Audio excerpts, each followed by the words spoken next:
Idinaan sa art ang pangangalap ng tulong para sa mga batang may special needs sa isang institusyon sa Maynila. Para bigyan ng mukha ang balita, Mobile Journal, Ray Vicente.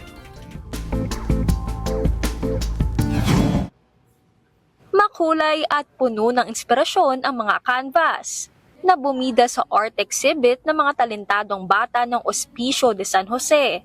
Tinawag na Raising Hearts ang fundraising exhibit na layong suportahan ng mga special children na mula sa Angels of Rendu, ang art club ng mga batang may kapansanan. Gaya na lamang ni Angie, walang braso't kamay pero nakakaelibs ang obra. Our project was really for the rehabilitation of children with cerebral palsy and other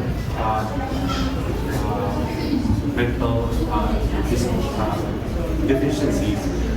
But in that journey, I discovered Angie.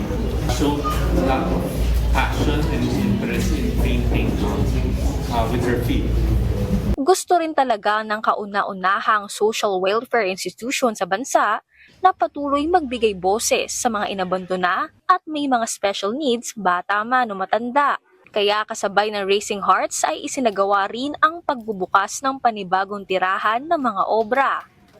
At first, syempre, imagine, hindi kami na-inform na yung iba may special. But these kids, hindi sila mahirap turuan. Grabe yung melt nung heart mo kapag nakikita mong, ay yes, yung months naming ginagawang painting na i-release na. As teacher, pag nakita mong mas nag-grow yung bata, achievement na sa amin. Konting push lang para mas mailabas yung talent nila through art talaga.